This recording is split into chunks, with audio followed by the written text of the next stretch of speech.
to order. Welcome to meeting number 15 of the House of Commons Standing Committee on Human Resources, Skills and Social Development and the Status of Persons with Disabilities. Today's meeting is taking place in a hybrid format.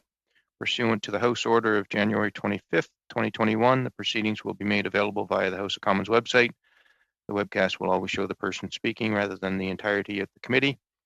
I'm going to dispense with the other standard form directions that we normally give at the start of a meeting because every single person here has heard them many, many times before.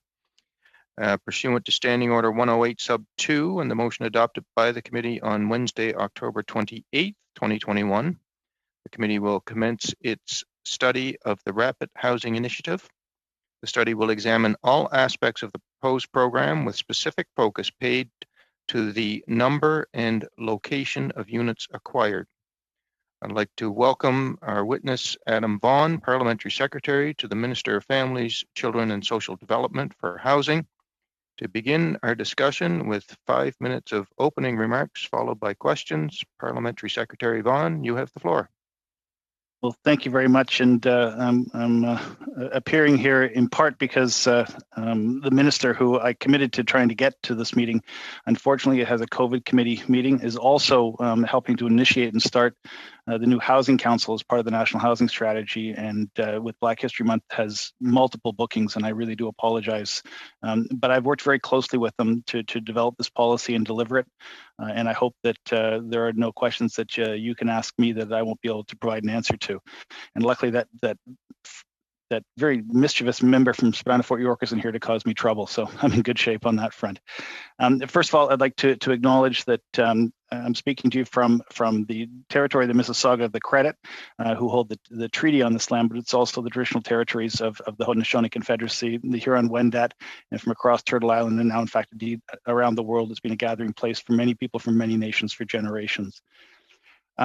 We are now into the 11th month of the pandemic, and I think that to understand where rapid housing fits into our response to homelessness during the pandemic, we need to turn the clock back to almost a year ago when we realized the scale and the absolute devastating impact COVID presented as a possibility, and as in fact for too many Canadians a reality, in terms of loss of life and hardship that's flowed from this unprecedented historic pandemic. But we immediately understood that vulnerable populations, especially as we watched COVID surface in Europe and in New York City in particular, the impact it was having on homeless populations, people in precarious housing, people sleeping rough, and a whole series of populations that didn't have secure housing. And we knew that we were going to have to act quickly because housing was effectively the medicine that was being prescribed to people. And it was one thing to be told to stay home, but if you didn't have a home, that was medical advice you just wouldn't be able to follow. And so immediately what we did was we went to work on the existing programs to see where they could be fortified. And this is the groundwork that, as I said, led to the Rapid Housing Initiative. We immediately more than doubled the Reaching Home resources. And we removed many of the rules and restrictions and regulations to allow local communities to respond to COVID with as much flexibility and force as possible. We also then set up a stakeholder meeting that we have been holding on a regular basis with our Reaching Home partners. Reaching Home, of course, being the housing program that addresses homelessness in the Federal National Housing Strategy. And on top of that, we also have been working on a weekly basis with Canadian Alliance to End Homelessness to talk to frontline workers, to take a look at the research and the data that they've been calling in, to make sure that not only the Reaching Home dollars were working hard, but that housing solutions that were coming forward and being proposed for isolation, for safety reasons, for medical treatment, for people with addictions in particular who are difficult to isolate, that we started to marshal resources immediately as the pandemic seemed to project a longer and longer timeline into the future. And so work on the Rapid Housing Initiative actually starts last March, and it took us time to understand what the sector was asking of us, what the sector was responding, how different cities and different communities were responding, and we built the Rapid Housing Initiative around the frontline experience that many of these organizations were holding. We also know that precarious populations, or populations that live in precarious environments, Indigenous communities in urban settings as an example, but also racialized communities, were also going to be impacted differently.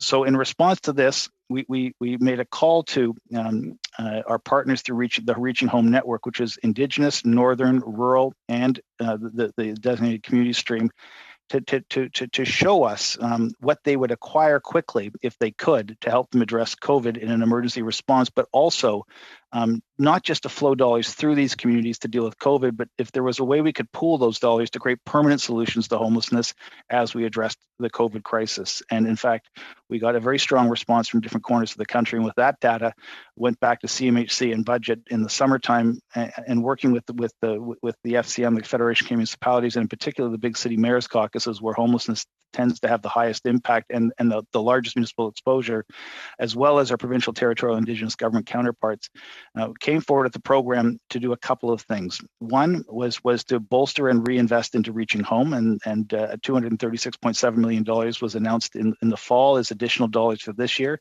and in the fall economic statement, an additional $299 million will be forecast for next year at a starting point.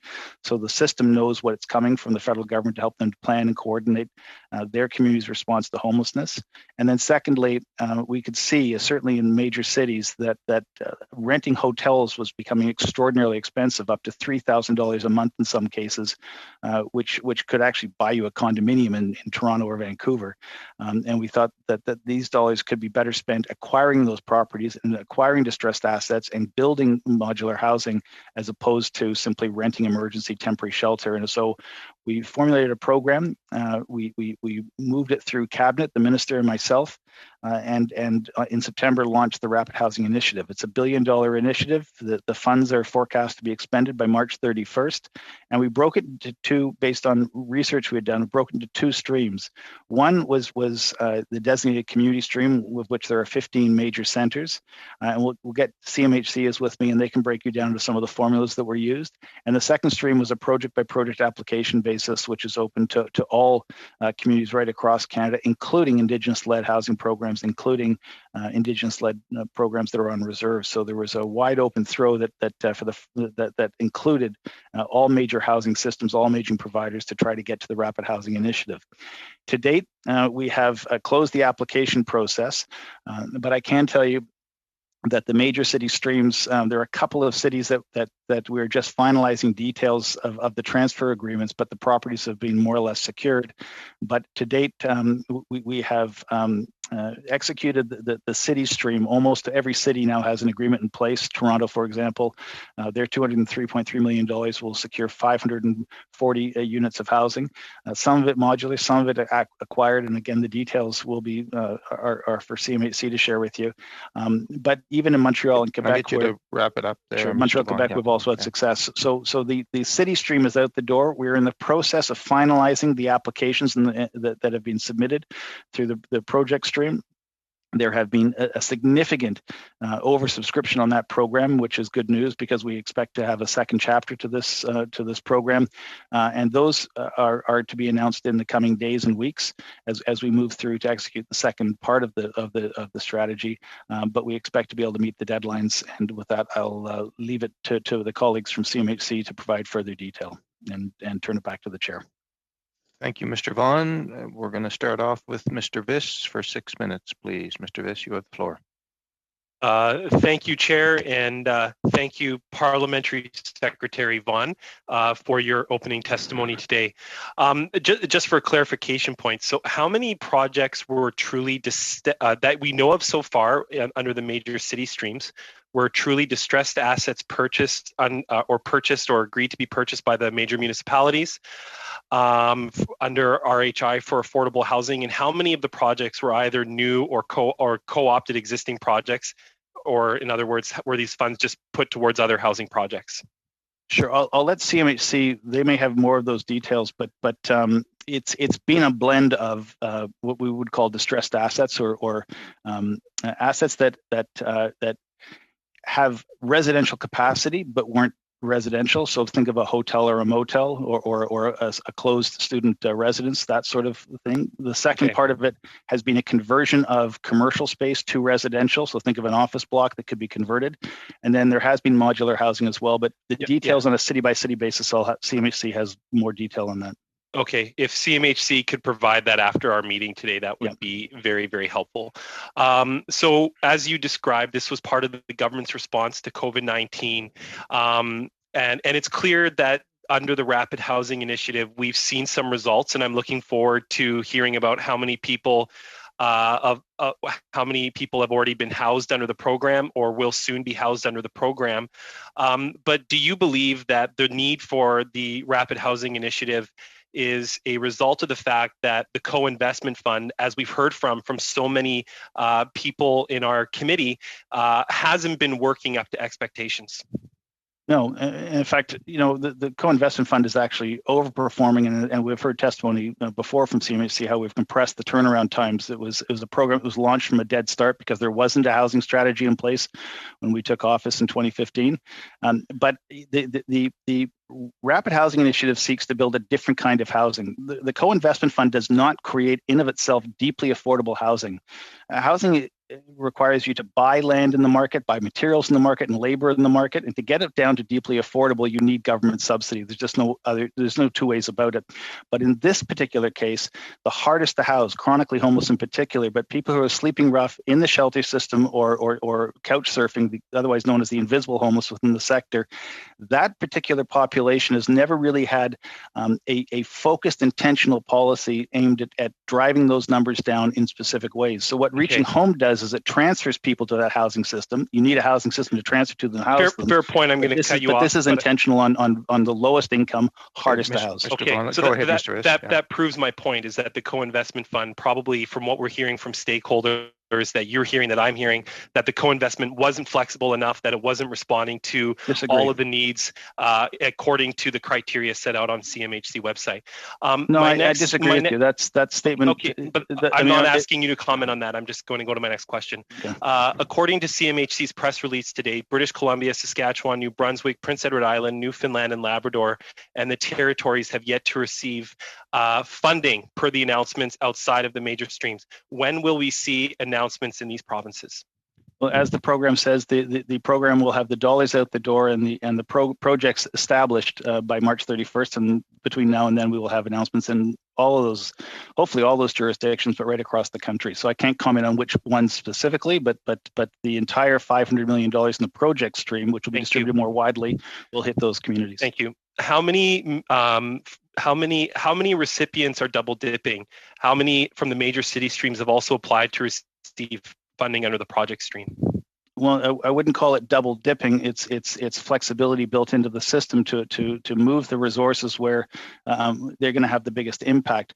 We are currently evaluating and assessing the applications we made to make sure they're compliant with the program. And as the program stream moves forward, we'll know. But what we have to understand is that homelessness is not distributed across the country on a per capita basis. Thank you. The point in time counts. We do know in the north, for example.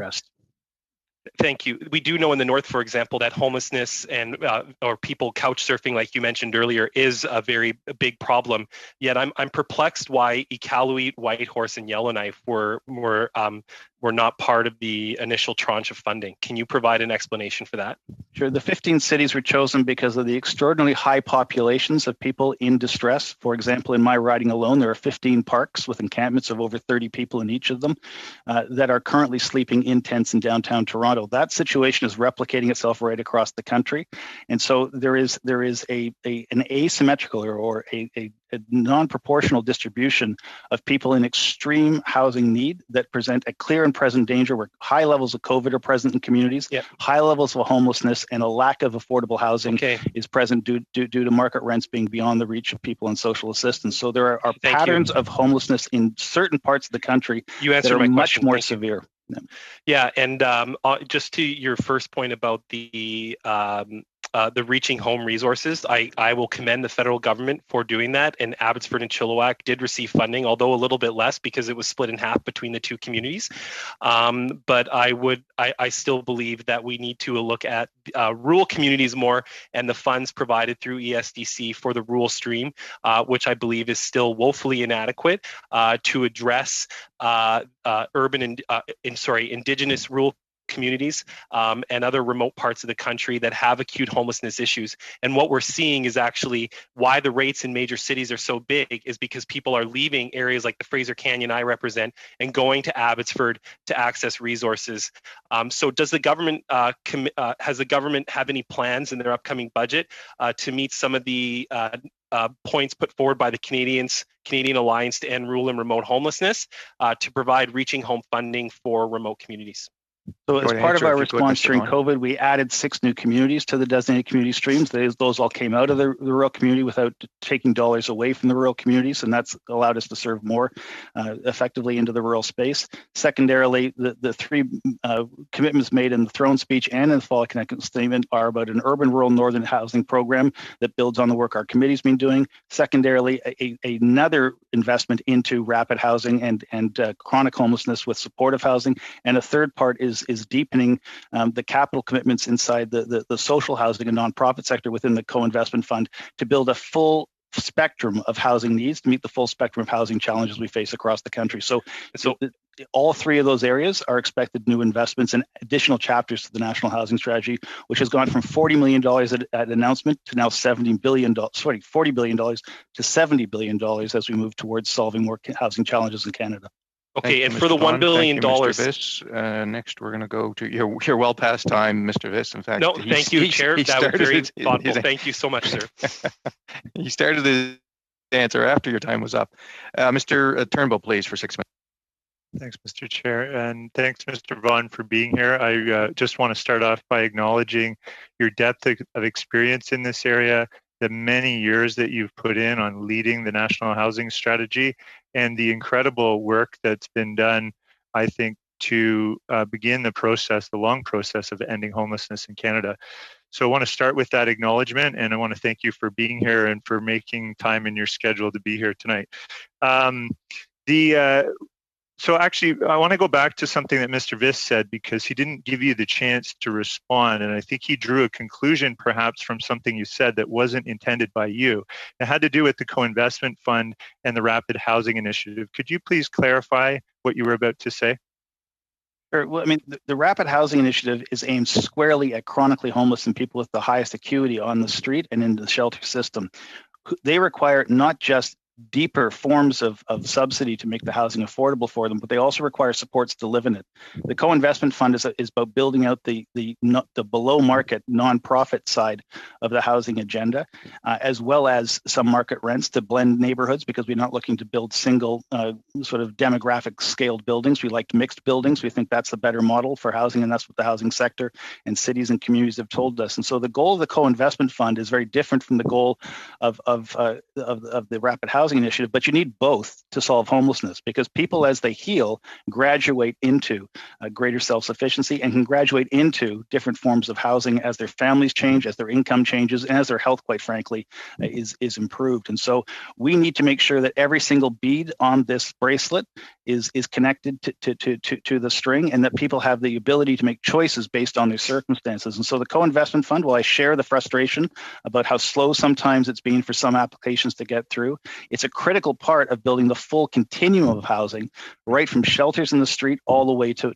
first-time home buyers. And you need to make sure that every part of that system is proportionately addressed and regionalized and made local to cities based on population and demographic and data to make sure that you're addressing the full spectrum of housing needs across the country. You will not solve homelessness with just supportive housing. You also need co-op and social housing. You also need to get people who can afford to purchase out of rental housing, so affordable market rental housing doesn't back into the other systems. And so I would argue that the move to end homelessness, which is the minister's initiative in this term of Parliament, is profound, but it requires a very focused, very intentional investment into supportive housing. Rapid housing is the first major step in that direction in the history of the country. And as I said, we already are working on rapid housing 2.0 and looking at how we can embed those services more strongly to make it more successful. Thank you. So just to really crisply clarify this, the Rapid Housing Initiative is not addressing some inadequacy with the co-investment fund. It's actually targeting a different segment of the population, people in the most core housing need or maybe with the most complex needs. Would you say that's true? Yeah, and also Short people answer, please. Yes, and also people who are are being impacted by COVID differently because they don't have secure housing to isolate in. Got it. Thanks. And the Rapid Housing Initiative, in its very title, suggests that we're expediting the process. Sometimes, at least I know from my past experience, that these projects can often take many years to get underway. And in this case, we're expediting that process. Can you give maybe just an example of how fast the Rapid Housing Initiative can really address people's needs that are in that core housing need category? Well, I can talk about Toronto most specifically because I've had a view to City Council's work on it in the 540 units. They were part of the consultation process and had started to line up assets that they were renting that they had options to purchase on. And when Rapid Housing came in, they simply bought those units, and the rent in those units went from almost $3,000 a month down to about $1,500 a month instead. And so the savings have allowed the city to roll those savings into further extension of programs and provision of service on site. So it's been very much focused on those populations made vulnerable by COVID, who've been subjected to decades of neglect around the absence of a supportive housing program. And it's set us up for much more success in the coming weeks and months. But the deployment of those dollars was virtually immediate. Within weeks of signing those agreements, provinces and cities were announcing the acquisition of assets and moving people in.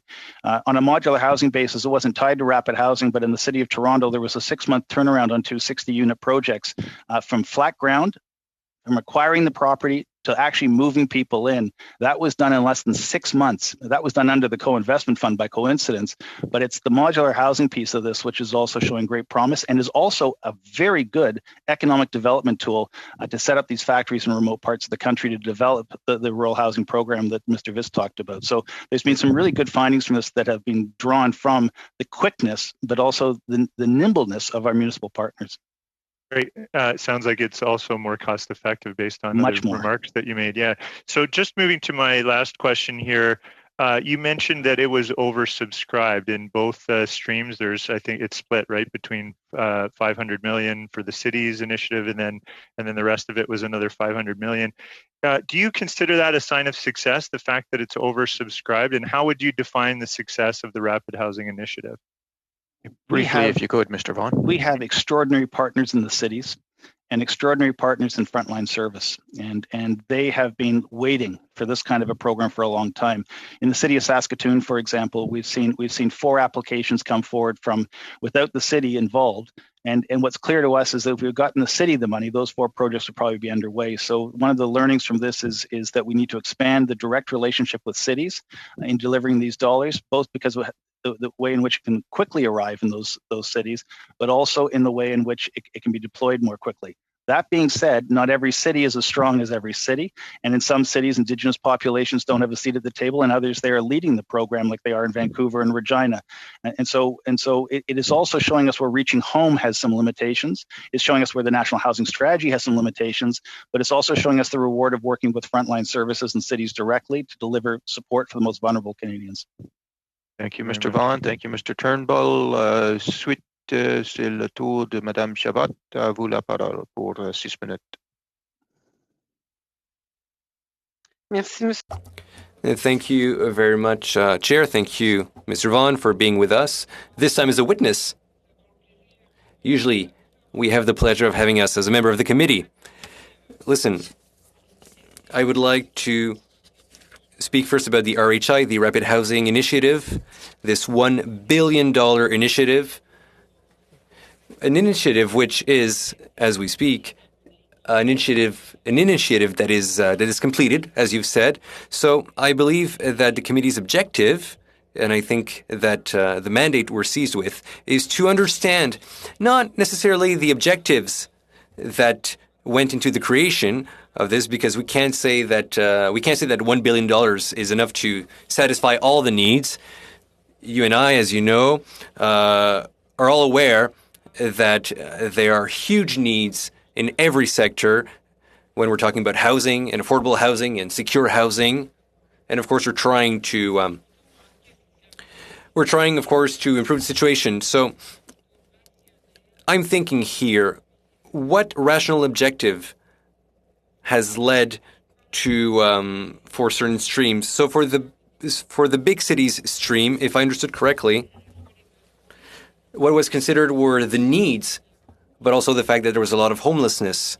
And looking at a province such as Quebec, which represents about a fourth, 1/4 of the Canadian population, for the big city stream, there were 2 projects, Montreal and Quebec City. But in other big cities where we have similar needs, there was more money sent. So it's about 12% of the total envelope. So as you said, homelessness is not proportional to the population. It's not distributed the same everywhere. So we seem to be a bit left out here in Quebec. So why are the criteria? Why has this amount being given to Quebec, which is to say only 12% of the full amount?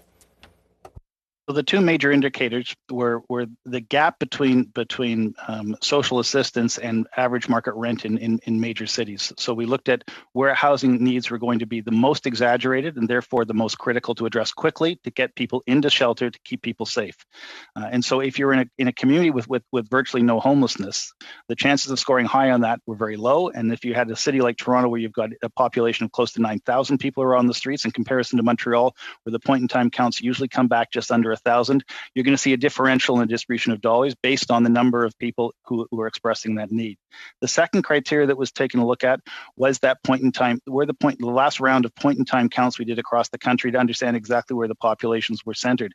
And I have to give Quebec full credit here. Their housing program is one of the strongest in the country. BC gives them a good run for their money, but that's only recently.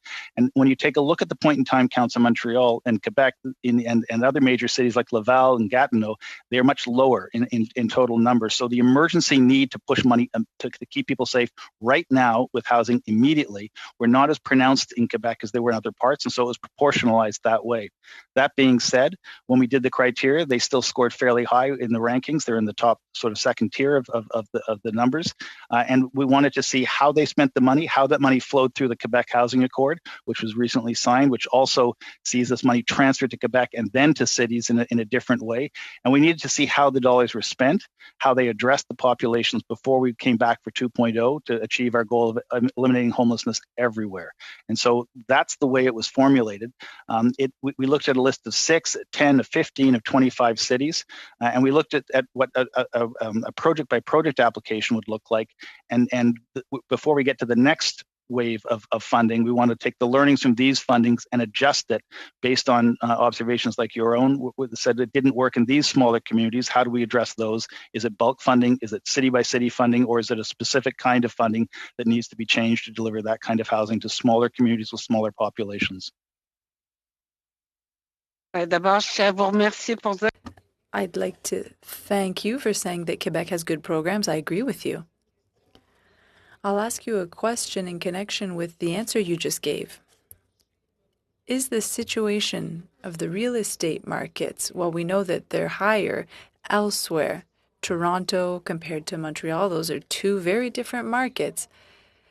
So are we penalized because of the size of the real estate market? If the real estate market is stronger, does that mean that someone could be penalized by that? And for the other stream, homelessness, well, we can visualize Montreal and Quebec City. Well, we know what the homelessness rate is, especially in the metropolitan area. Sometimes the homelessness is less visible, but it doesn't mean it doesn't exist elsewhere. It's hard to understand how in a province like Quebec, for this stream, only 2 cities are going to get funding from this. That one, it's very difficult to count invisible homelessness. It's been a challenge for the sector, but it is an issue we're concerned about. But it also implies that they're living somewhere as opposed to living in parks, in ravines on the street. And that's a very clear definitional difference that drove some of the funding as it was assigned to different cities. And so that was one part of it. The second part of it is, you're right, areas with extreme real estate conditions, Vancouver and Toronto in particular, are treated differently because the cost of living in those cities is massively different than other parts of the country. And as a result, the housing needs are more likely to be pronounced during COVID as circumstances roll out. So the CMHC can explain the exact formula they use, but there was a calculation made between core house around the population facing core housing need, and that drove as well part of where the dollars were assigned. And that is part of the reason why, in particular, smaller cities away from the major cities, even though there are invisible homelessness issues to be contended with, and rural homelessness is just as serious as urban homelessness, the numbers aren't the same. And so in focusing the projects, those communities are still eligible to apply to the project base, which may change Quebec's numbers, but on the city allocations, that was driven by the numbers in the cities. Thank you, Mr. Vaughan. Merci, Madame Chabot. Ms. Gazan, please, for 6 minutes. Thank you so much, Chair, and thank you, MP Vaughan, for being on the hot seat today. I know you're usually on committee, so there you are. So you're on the hot seat. So I have some tough questions for you. So the most recent throne speech about the Rapid Housing Initiative was recycled from the previous speech. We still don't. Statement. Yeah, well, we still don't have adequate investment, and I think you and I can both agree that the 3,000 units don't cut it. Now we have a mandate letter. It's another recycled announcement. Communities like mine, as you know, I mean, we work very closely. We are in dire need. We're dealing with trench fever. That's extreme poverty. 88 housing units with what was offered. When are we going to see new money to deal with this housing crisis? I'm not talking about recycled announcements, but new money. Not being a minister, I'm a little bit less handcuffed by that question, but I'm also a little bit less a seat further away from the table than I'd like to be in terms of being able to give you a clearer answer. The commitment to end chronic homelessness, which was made in the throne speech and then restated with clarity in the fall economic statement, is a goal. And what we're looking at there is, and what we think we need to do there is over through a systems planning mechanism, is get to about 50,000 units of supportive housing to achieve that goal. And that's the target we've aimed at. There's a shelter capacity in the country. Just because I have very limited time. Shelter capacity of 38,000. This is 3,000. We need to get to the rest. And that's coming in. But we can't spend those dollars without parliamentary consent, and that requires the budget. And as soon as the budget lands, that's a huge gap, though, in all fairness, 3,000 and 50,000. Like, no, absolutely. That's a massive gap. Yeah, but you can't finish a march without taking the first step. Yeah, but so it's a start, but it's like a drop in the bucket with all fairness. Yep. So the like I said, the 3,000 units is a drop in the bucket compared to what's needed. And we also know that for these units even to remain functional, we need sustainable operational dollars, and that's required if we want to keep these housing units that we've now have funded functional. What are the plans for sustainable operational dollars so that these units can continue to exist and serve those in need of housing? And we're already, I have to be honest, like with the Rapid Housing Initiative, that's already a panic. That it's great we have that, but how are we going to keep these things running? So when are we going to see a plan for that? Yeah, no, and that's what the budget is going to lay out as the plan forward. But we thought it was critically important to get these dollars into the hands of the sector immediately to keep people safe during COVID and to keep the public safe, quite frankly, during COVID. Please remember that when we took office, there was no tap, let alone a bucket, let alone any water in a bucket to serve this community. And so we've had to construct all of those components over the last 4 years to get to where we are. And I agree with you. We should have built these units 10, 15, 20 years ago. It's why I got into politics. But we're at a really good place now where we're now moving into supportive housing. And as you say, the operational and the supports, which are two different questions, both need to be part of that solution. This three-legged stool needs that. And so part of it is working with provinces and territories to make sure the health services arrive in residential settings and community-based programs. And the second part of it is how we pay the rent. The good news there is that shelters are more expensive on a nightly basis than rapid housing. hotels are massively more expensive when they're rented than they are when they're owned. And so we're remodeling the system. We'll be working with provincial, territorial, Indigenous governments, as well as cities, as well as frontline service providers to get all three legs of that stool securely in place. Thank you so much. Just going back quickly, and we do have a couple of projects in my riding on the docket, as you're aware. Okay, so do you have just a yes or no answer so I can ask my last question? Sure. Do you have a date by which we will see more funding for the Rapid Housing Initiative, yes or no? Budget day. Budget day. Okay, when's that? That's beyond my pay grade. Okay, thank you. So no date. Soon, no how's date. that? Very soon. Yeah, no date. Okay, so with the city councillors, that certainly in my riding, they welcome the $12.5 million through the Rapid Housing Initiative, but they've shared very clearly with me and vocally that didn't even come close to what is needed to deal with our very severe housing crisis, which I know you're very aware of. And the other issue that they identified is the criteria for the Rapid Housing Initiative did not reflect the realities of the needs of our community. So we need an Indigenous-led harm reduction housing strategy with wraparound supports now. And as a result of the funding criteria, many of our frontline organizations did not even qualify. So going forward, how will your government ensure that the funding criteria reflects the needs of our community and other communities and clearly supports low barrier housing? Under COVID, the emphasis on rapid was qualified those that have provided and created housing in the past, as opposed to people with new ideas and new initiatives. And so that is one of the design dynamics of rapid housing. As we move to a supportive housing program to end chronic homelessness, you're going to start to see the program broaden and start to take on new initiatives. For example, I was talking with Sharon Redsky in Winnipeg this morning about the project near Thunderbird, which is a project-based application that's coming through the other half of the stream, which is Indigenous-led and is low barrier and serves in particular women, which are the hardest group in the homeless sector to access and provide the most needed services to. The next phase is going to learn from this program, is going to take a look at those applications and model the next stage under the full slate of the programs that are being presented to us to make sure that we can realize the aspirations of frontline service providers right across the country. I'm familiar. I'm familiar with the Village Project and certainly have supported. Thanks so much, Adam. Thanks for being a good sport. Okay. Mr. Smale, please, for 5 minutes. All right. Good afternoon, everyone. Hello, Mr. Vaughn today.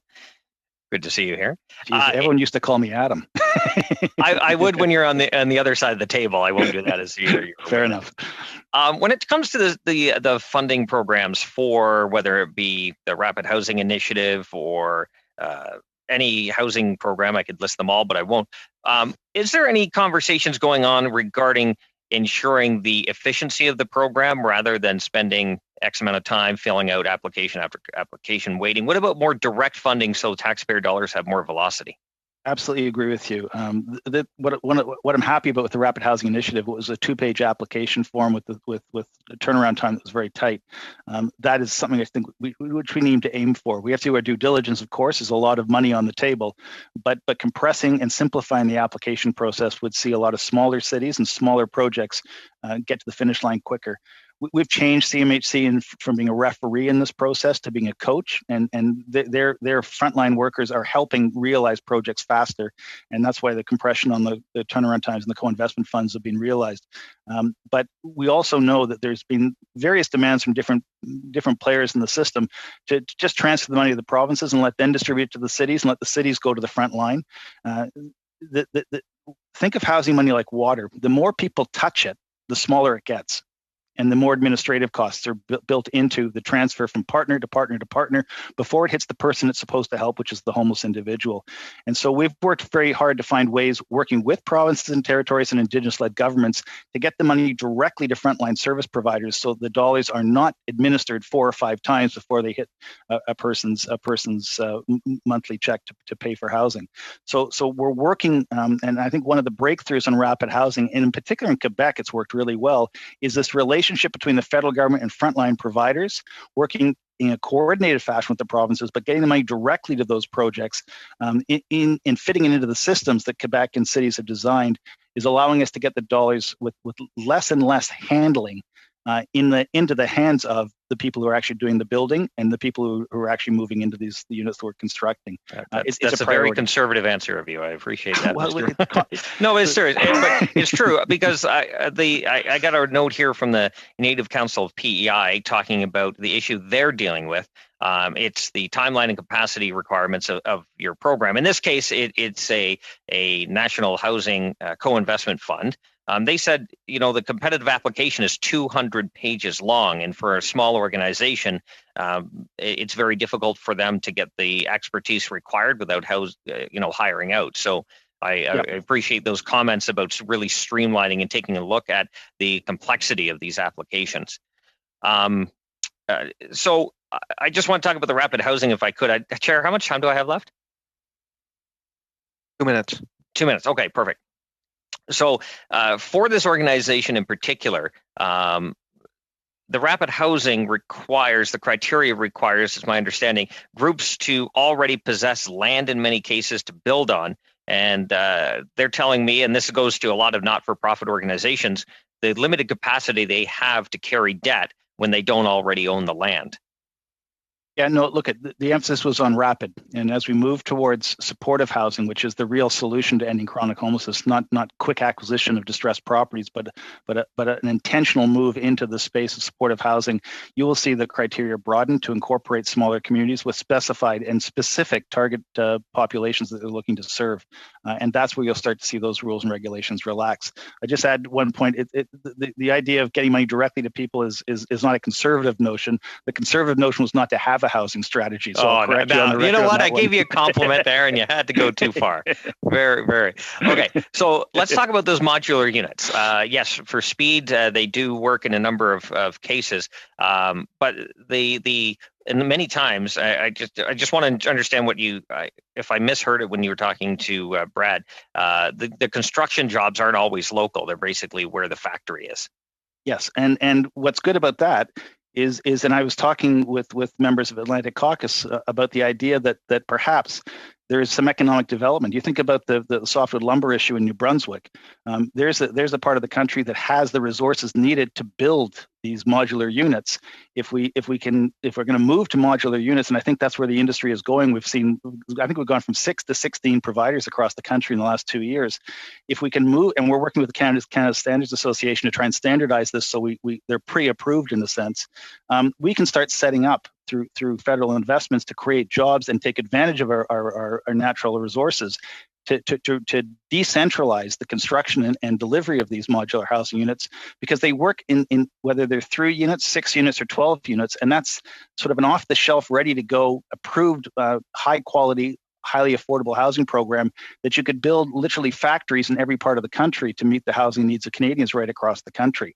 In fact, some of the resource providers in Saskatchewan, some of the folks that built temporary housing for the resource sector, are pivoting to doing modular housing to take advantage of this. I agree. Modular housing is great. I couldn't agree. Thank you, Mr. Schmiel. Oh, okay. Thank you, Mr. Vaughan. Ms. Young, please, for 5 minutes. Thank you very much, Parliamentary Secretary Vaughan, for being here today to talk about this important issue. I think we can all agree that you know your file better than anyone. I hope not.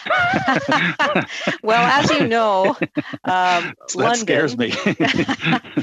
London, where I'm from, is one, unfortunately, one of the 15 cities that is most in need. And I was really happy to make an announcement in December that saw the City of London receive $7.5 million under the Rapid Housing Initiative to build 150 modular and affordable housing units by the end of 2021.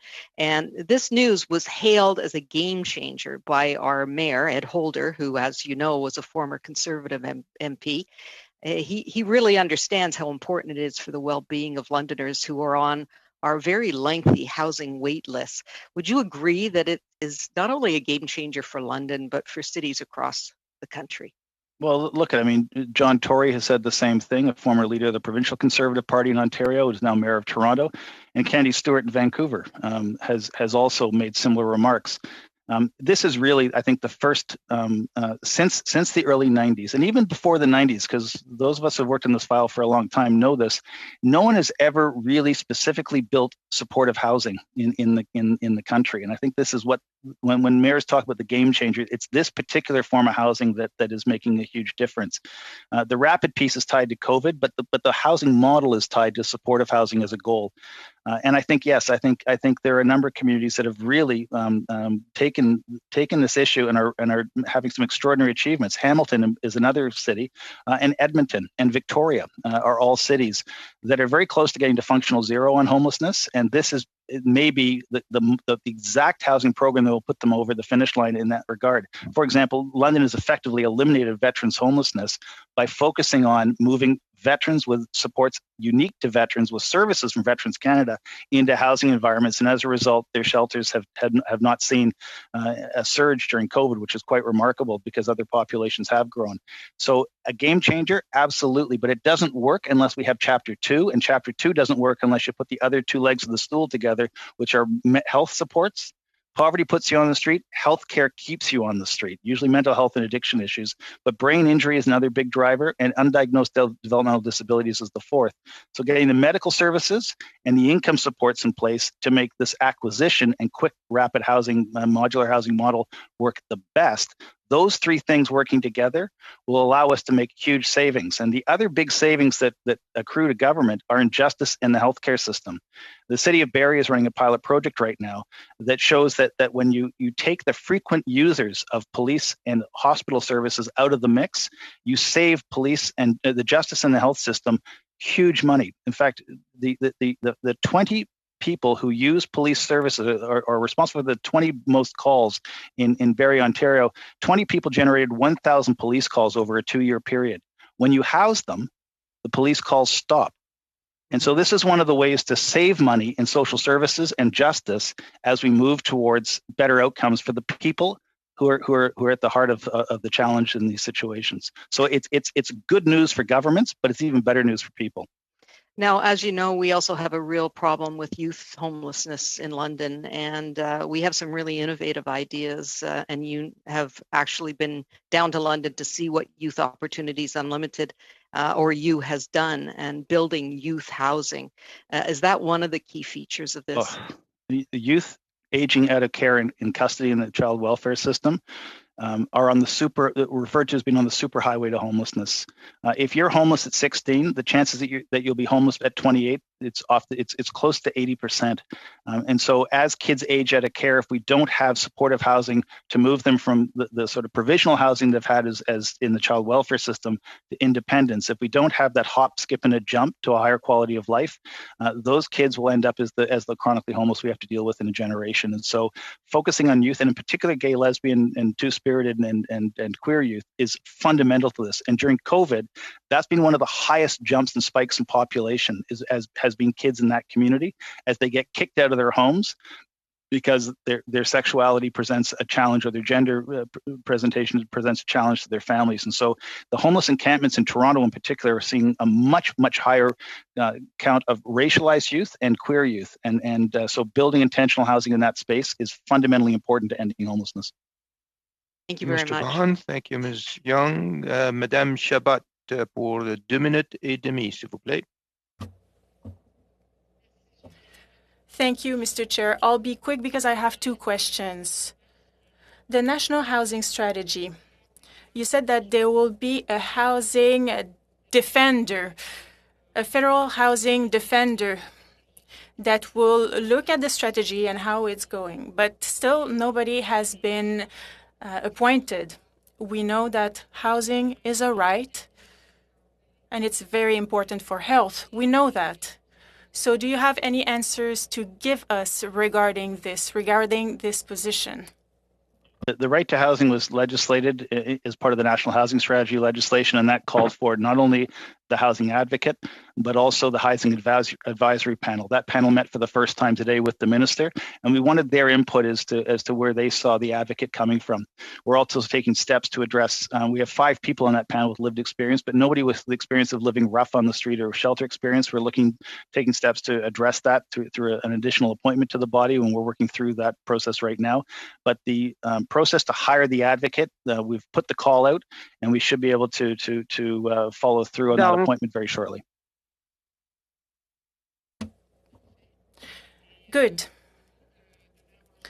And now for Reaching Home, we know that more money was announced, but we do not really know what's the strategy, what's the plan. So what are the criteria? Will there be announcements regarding that? Will there be a plan for this strategy? Structured, There are no details, no timelines. well, Reaching Home is a program which was started in 1999 and was reprofiled from Homeless Partnership Strategy, or HPS, into Reaching Home 2 years ago with work we did to update it because it hadn't really been touched since 1999. And so that's when we added an Indigenous stream and a Northern stream to deal with the territorial issues. One of the clear things we heard out of Quebec and from the panelists from Quebec, transpose their names, so I won't try and test my memory on this one, was the notion, first of all, it's driven locally. It's the federal government doesn't decide how the dollars are spent locally. That's done by local leaders on the ground.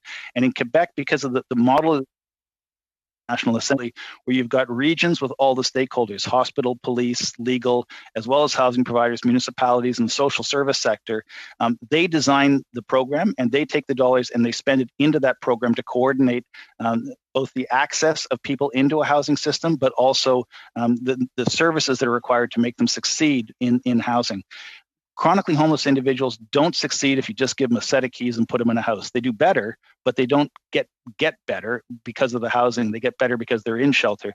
But in order to give them independence and a higher quality of life, those social services have to be applied to the housing. Quebec does it better than any other jurisdiction, in fact, in North America, I would argue. And we have used the Quebec model and changed Reaching Home to reflect it rather than make Quebec the outlier in this situation. Quebec is doing excellent work here, and we shared the best practices of Quebec and rolled them into Reaching Home. In fact, Jean-Yves Duclos played a critical role in that. Thank you, Mr. Vaughan. Merci, Madame Chabot. Ms. Gazan, please, for 2.5 minutes. Yes, thank you, Chair. My next question is in regards to, first of all, an urban-led, Indigenous-led, urban, rural, and remote housing strategy. First of all, I'm wondering what the current plans are to rapidly and substantially increase new units of affordable housing. Like I hear all of these announcements, but I'm not hearing dates, and it's dire. And it looks like we could be in the pandemic till September. We're dealing with life and death matters. Can I get a date? A date on when the EARN strategy will hit the ground with housing dollars? Yeah, because I mean, we've been waiting a long time, with all due respect, for the development of an urban, rural, and northern Indigenous housing strategy. Yep. When's it happening? It'll happen when the budget is launched, and you'll have the dates when the budget is launched. That's not what I don't have that information to give you because it's in finance now, and as they compose the budget with inputs from MPs, from the public, we'll get there. But rest assured that the work this committee is doing feeds into the work our minister's been doing, feeds into the work that I've been doing as a parliamentary secretary, composing both a new urban Indigenous housing assembly across the country, as well as getting the funding dollars. But in the interim, every single chapter in the National Housing Strategy has explicit instructions from the minister, but also it's written into the program that all Indigenous applications must be received and no one can be turned away. Just because I don't have a lot of time, I just want to let you know that every time we have to wait, there's lives being lost in my riding. I hear you. It's a life and death matter. Yep. Would your office be willing to perhaps contact my office with a follow-up letter giving us dates and times of when these things are going to occur, because people's lives are on the line? Certainly in my riding, we've heard stories coming out of East Vancouver. If you give me till budget, I'll sit down with you and walk you through what the budget means and what that means for a timetable, because in the interim, as I said, we inherited a program that disqualified Indigenous applications. That was the previous government's approach to Indigenous housing. We've changed that. We've made Indigenous applications eligible in every stream, and then prioritized them in the case of rapid housing. And when we hit the ground with the new urban and when we get the committee report, when we get the budget, I'll sit down with you and show you what the timetable looks like as we compose both the system and the delivery of real housing to real people.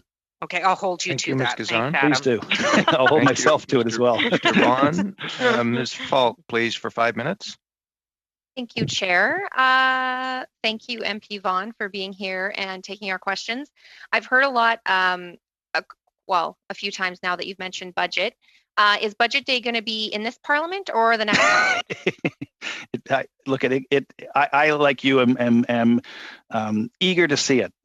Budget Day is an important day in the parliamentary cycle, and it's when we get to do the work we need to do as MPs. So the sooner the better for me, but it's absolutely, and also for Canadians, right? It's very important for Canadians and for the provinces. We see this with health transfers in particular. Yep. So, as you know, I've been on this committee with you for a very long time. You know that I come from a rural riding, and I guess something that's bothering me in hearing some of your testimony today, you did say that urban homelessness is just as important, or just as I can't remember the exact word you used, but as urban and rural is it's all bad. We need to make sure that all homelessness is looked at. But I mean, given the streams here, and as a rural, even as a rural Canadian, I hear from my constituents all the time how they feel that they're treated unfairly by this government, or not recognized, or their ways of life, because they're different from downtown Toronto. They're for example, the carbon tax. They're paying more taxes because of where they live, for example. So when I see and look through this program, it doesn't look like there was rural homelessness was taken into account. It really doesn't, Well, I disagree. We could have taken the top 25 largest cities in the country and spent $1 billion, and we still wouldn't have solved the problem in the largest cities. And we wouldn't have had a project stream to deal with smaller applications from smaller communities where the work is just as critical. And so one of the ways in which we balanced that was to look at the major cities and take advantage of the large governmental structures in major cities. Toronto has a population of I'm going to get the number wrong. I'm from Toronto, but it's as large as it's almost as large as Atlantic Canada in terms of its population. For sure, yeah. So the challenge but that's not all of Canada. That's just my point. Is that understood. There has to be lenses used for different. And that's why the project stream, and that's why we compressed the list of designated cities to create more bandwidth for smaller communities, so that we could distribute the money more equitably geographically into smaller rural communities. We also, during the Reaching Home changes during COVID, added dedicated funds to smaller communities, and that allowed more dollars to be left in the hands of a smaller cohort of rural municipalities. So we've been very focused on making sure that we move upstream on homelessness from where it is major pools of homelessness into the headwaters of homelessness, which unfortunately also are present in rural in Canada. So we have to do both simultaneously, but we have to do both differently because homelessness is different in major cities than it is in rural Canada. For sure. And so that's kind of my point, right? It needs to be acknowledged and done differently. So those lenses have to be applied. Absolutely. So I've heard a lot this hour of you mentioning a second chapter or rapid housing 2.0. So have there been lessons learned thus far that is going to make that different? If so, what is going to be different? And are there going to be, for example, seniors? I've spoken to a lot of seniors across and senior groups who they've been left out of this. So what is the government? Can I just finish my question? Sure. What is the government going to do differently, or put emphasis on, or make sure that we're reaching all of, the people that need, the vulnerable populations that need this help? So there are two things to say. One was the organization that Brad Viss referenced around the rural homelessness chapter of the Canadian Alliance to End Homelessness. They're giving us good data and good information as to where to direct dollars. We are just now receiving and assessing the project application pool. Inside that pool, those will be the lessons. That will tell us where the opportunities lie, where the focus is being placed in different communities across the country, and that'll allow us to start to articulate a rural strategy that responds directly to the opportunities and the work that's being done on the ground in rural Canada. And I agree with you, seniors housing, and I would add to that long-term care, which is just a form of supportive housing. Absolutely. We need to bridge the divide between the housing sector and long-term care. Long-term care has always been seen as part of the hospital system and therefore provincial responsibility, but the path pathway to long-term care. And I know in Jolie in southern Manitoba, I was at a complex that had retirement housing, seniors housing with some support, long-term care, and then a space in between that for families that were kind of had one parent on one side of the hallway and another parent on the other side of the hallway. It was a brilliant program in Ted Falk's riding. It was near Jolie, it wasn't in Jolie, but that's the kind of modeling into rural Canada, which will give a full continuum of seniors who want to stay in the community, close to family, close to business, close to doctors, and evolve and age in place with different chapters of their life being approached in the same project. And so we're going to be taking a look at those sorts of supportive housing models that come to us through the application process and use that information and data to strengthen our response to housing needs in rural Canada, because we can't solve homelessness in Toronto if we don't solve it in your community. Thank you. Thank you, Ms. Falk. Thank you, Mr. Vaughan. And now the moment that Mr. Housefather has been waiting for some time. You have the floor for 5 minutes, sir. I was fascinated by all that was going on. I want to congratulate Adam not only for being the subject matter expert on this, and I have to say that his passion is so clear when he talks about housing, but also on his ability to speak more quickly than anyone else. Peter Kent will know that every producer I've ever worked with has told me that. Et je dois dire, comme un député. And as a Quebec MP, J'étais très content que le 20. And I was happy to see that on January 22nd, there was an announcement by the Government of Canada, and the Government of Quebec was in agreement for this project, $116 million to Quebec for 54 project. We're talking 1,201 units. I was happy to see as well that there was a rapid housing initiative in Montreal as well. We're talking millions of dollars, 263 units, which will help a lot of people who are amongst the most vulnerable in our society. Districts back so you understand. Could you talk to me about some of the success stories that you've seen in terms of, if you can, Quebec, but if not in Canada, what kind of people have really been helped here? Give me one or two examples.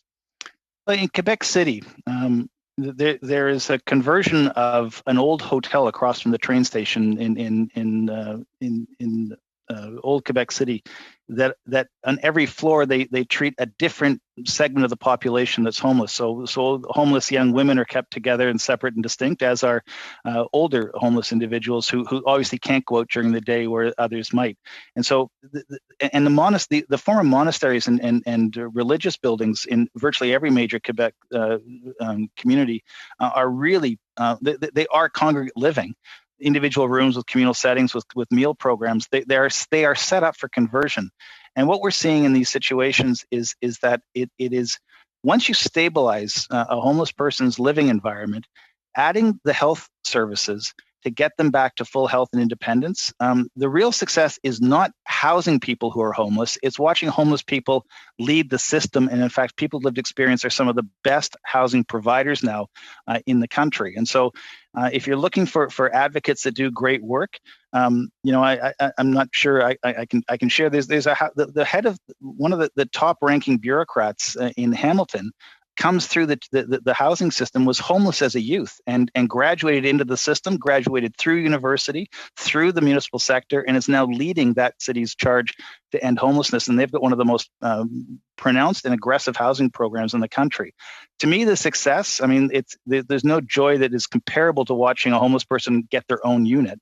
But there's nothing as brilliant as watching one of those individuals graduate to leadership and deliver the housing to solve the problem for us on the ground in different communities across the country.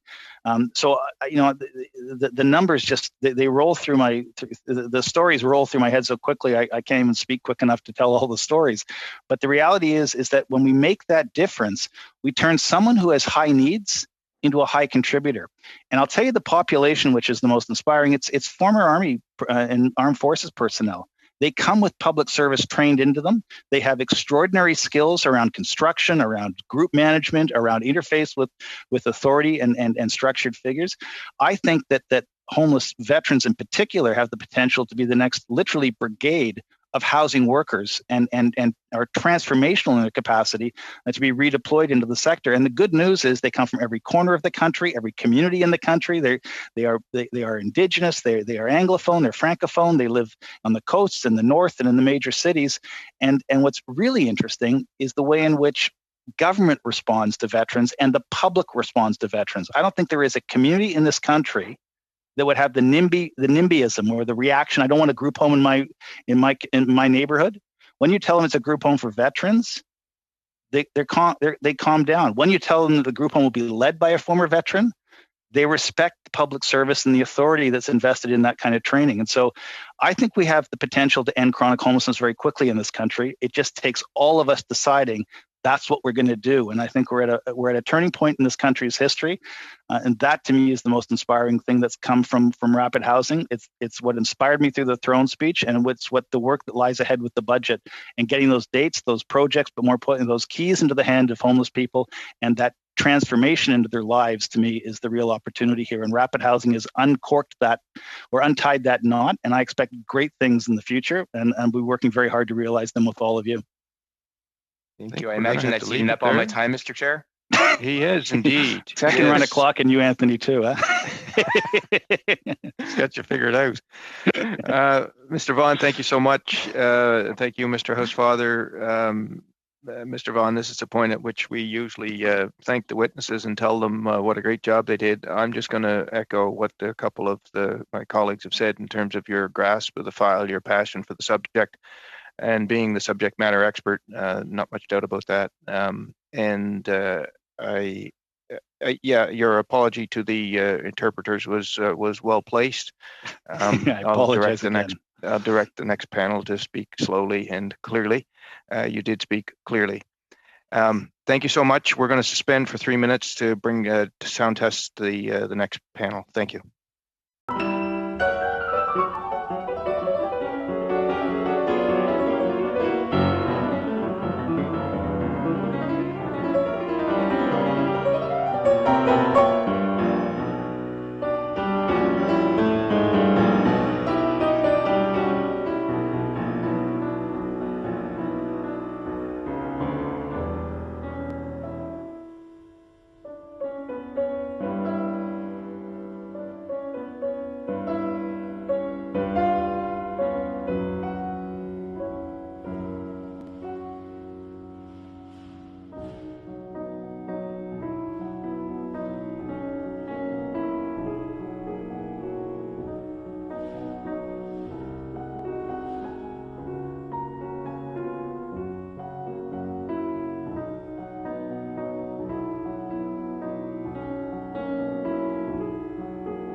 to order. We are resuming our study on the Rapid Housing Initiative.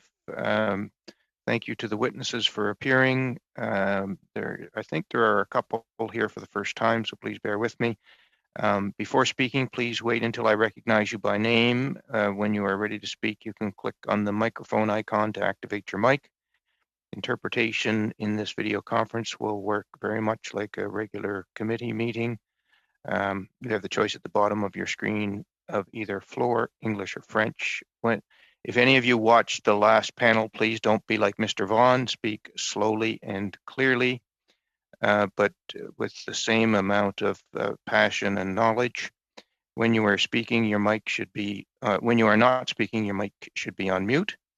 Now I'd like to welcome our witnesses to continue the discussion with 5 minutes of opening remarks, followed by questions from the Canadian Mortgage and Housing Corporation. We have Romy Bowers, Senior Vice President, Client Solutions, Caroline Saint-Fasson, Vice President, Housing Solutions Multi-Unit, Yannick Monahan, Senior Manager, Financial Solutions. We'll start with Ms. Bowers for 5 minutes, please. You have the floor. Yeah, thank you very much, Mr. Chair. I just want to confirm that you can hear me clearly. Yep, it's excellent. Go ahead. It's excellent. That's great. I'm joining you today from Toronto, the traditional territory of the Wendat, the Anishinaabe, the Haudenosaunee, the Métis, and the Mississaugas of the Credit First Nation. Je suis heureuse de comparaître devant ce comité au nom. I'm pleased to appear before this committee on behalf of Canada Mortgage and Housing Corporation. As Canada's national housing agency, we are guided by a bold aspiration. We want to ensure that by 2030, everyone in Canada has a home that they can afford and that meets their needs. Here, our goal has become more pertinent than ever. As Canadians do their part to contain the spread of COVID-19, their homes have become a sanctuary, a place of safety and refuge in very challenging times. The pandemic has only underscored and worsened housing challenges. The reality is that populations who are at the most at risk are more likely to find themselves in very precarious housing. This includes women and children fleeing violence, seniors, and racialized groups, including Black Canadians and Indigenous people. The COVID-19 crisis has brought a new urgency to create more permanent, affordable housing, both to keep these groups safe through the pandemic and to ensure a strong recovery once we emerge from these very difficult times. And this is why the Rapid Housing Initiative was created. We launched this $1 billion program on October 27, 2020. It will lead to at least 3,000 new affordable housing units across the country, all completed within 12 months of a funding agreement being signed. The initiative is funding projects to quickly create new modular multi-unit rentals, convert non-residential buildings into affordable multi-residential units, and rehabilitate buildings that are abandoned or in disrepair into affordable multi-residential units. And it's important to point out that the initiative takes a rights-based approach to housing. As such, it will directly benefit Canadians in severe housing need and people and populations who are vulnerable. In particular, it will create safe, stable housing for those who are at risk or experiencing homelessness or who are living in temporary shelters because of the pandemic. To get the funding out the door as efficiently as possible, the funding was split into two streams. First, the major city stream, which is providing $500 million in much needed direct support to our cities, which are on the front lines in dealing with the impact of the pandemic. The 15 cities receiving the funding have the country's highest levels of renters in severe housing need and people experiencing homelessness. As of January 25th, we have announced contribution agreements and projects for Ottawa, Edmonton, Hamilton, Waterloo Region, London, Calgary, Winnipeg, Toronto, Halifax, Montreal, and Quebec City. Construction work has already begun in some of these cities. The second stream of the Rapid Housing Initiative is the project stream. This stream includes $500 million in funding available through an application process open to provinces, territories, municipalities, Indigenous governing bodies and organizations, as well as nonprofit organizations. The deadline for applications under the project stream was December 31st. We are completing our assessment and will notify all applicants by the end of February so they can get their projects up and running as soon as possible. We expect to have all funds committed by March 31st, 2021. I wanted to note here that we at CMHC have received an overwhelming number of very high quality applications. Over 765 applications went through a triage process to assess eligibility. We have reviewed and prioritized 678 applications, requesting over $4.2 billion in funding. This indicates clearly that the deep levels of housing need that exist in communities and the capacity of our partners, as Parliamentary Secretary Vaughan mentioned, to act quickly given funding support. I wanted to also note that even as CMHC leads this particular initiative, we've also continued to deliver on the National Housing Strategy's longer-term programs. As you know, the NHS is a 10-year, $70 billion plus plan, and this includes more than $13 billion proposed in the 2020 Fall Economic Statement. Mr. Chair and all members of the committee, I'm extremely proud of CMH's ability to quickly roll out this initiative. I'm very proud of our housing partners for working with us to make it a success. This means that in the year to come, our most vulnerable populations will be safer and our communities will be more resilient and better positioned to recover from this crisis. Thank you very much, Mr. Chair. And at this point, I would be very happy, and so would my colleagues, to answer any questions from the committee. Thank you so much. Thank you, Ms. Bowers. We're going to proceed with those questions right away, beginning with Mr. Smale, please, for 6 minutes. Thank you very much to our witnesses for attending. It's good to see everyone so far. In your initiative, it talks a lot about the modular housing. I know there are other criteria as well, but is there any flexibility given to other types of housing, such as small homes, that type of thing? Yes, thank you, Mr. Chair, for that question. Yes, we've received requests for flexibility, especially from communities in the north and on communities, Indigenous communities on reserve, and we have exercised flexibility in accommodating requests from these particular groups. You've had flexibility? Is there a plan to implement, or what kind of flexibility are you looking at? So it's hard to say because it's sort of determined on a case-by-case basis, but we recognize that in certain areas of the country, modular housing may not be an option, so we're willing to accommodate that depending on the situation. And just a sort of a minor point in terms of, I think you mentioned tiny homes. Those are housing types that we can accommodate under this program, under the modular stream. Okay. Just out of curiosity, if I were filling out an application and I was going to request a modular home, is there a delay in the approval time if I were to ask that question? No, there would not be a delay in the approval time. Okay, just perfect. Okay, so I asked the same question to Adam Vaughan, and it specifically comes to the from the Native Council of Prince Edward Island. They're talking about the amount of paperwork required, and obviously there's a certain amount of due diligence that needs to be done, but specifically in regards to the National Housing Co-Investment Fund, they're saying that the process is about 200 questions, and for a small organization it could really stress them or even turn them off from even applying in the first place. I know Adam did mention that, but I do want to get into some specifics with you in terms of what is actually being done and when we can see some greater efficiencies in these application process. Yeah, thank you very much, Mr. Chair, for this question. And we at CMHC have listened to our clients regarding the pain points in our co-investment process. We focused in the year of 2020 in really looking at our processes, and we're very proud to report that we've reduced the processing times for all co-investment applications by approximately 50%. With particular reference to Indigenous groups, and I think that's what you referred to, what MP Schmale referred to in his example. We have a client service group that is focused specifically on serving our Indigenous clients, and we have client service representatives who are there to help Indigenous groups fill in the application and navigate their way through our processes. We consider ourselves a learning organization. We are always listening to feedback from our clients and always trying to continuously improve. Some of the success that we've had in effectively deploying the RHI has really been due to the fact that we have learned from the pay points in our co-investment process.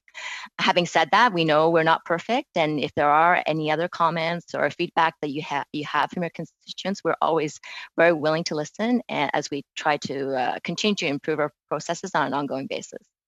Okay, I'll give you a quick piece of feedback that I received from that same group in regards to the Rapid Housing Initiative, specifically related to not-for-profit organizations. I guess a barrier to many organizations, in particular this one, to getting really involved with the Rapid Housing Initiative is the requirement to already possess land. And of course, as Adam mentioned, the focus is on rapid. By having said that, the deadline is coming up March 31st. The construction deadlines are in 2022.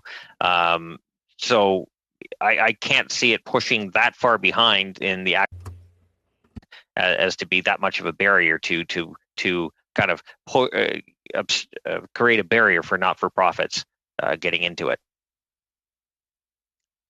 I'm sorry, Mr. Chair. I'm not 100% clear on the question in terms of. I wondered if. You said you were looking for feedback on the program. Oh, really? Okay, fair enough. Relaying some feedback, and I didn't know if you wanted to respond to that at all.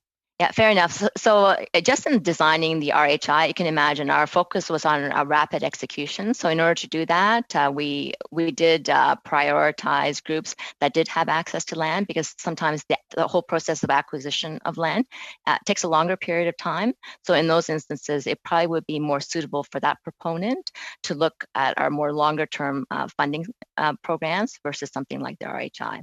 But we take all feedback from our clients, and if there were another project like the RHI in the future, we would incorporate that feedback in terms of refining the design. Okay. Now, when you're talking about the 3,000 units in the Rapid Housing Initiative to be completed, is the government still on track to meeting its goal to look after those with immediate housing needs, such as the most vulnerable populations? Yes, we are. Okay. As I mentioned, we are oversubscribed, and the quality of the application projects has been quite outstanding. Okay. I just want to talk to you about the application process again. I know you are oversubscribed, but I think that has to do with almost every program that the government rolls out, whether it be infrastructure, housing, you name it. There's always more, and then at that point you get community fighting against community. I'm always looking for ways to streamline the process so that there is the ability for communities to get that. And I'm thinking with municipalities too, where they can see stable funding. The gas tax is one where they can debenture programs or projects knowing they have X amount of dollars coming in.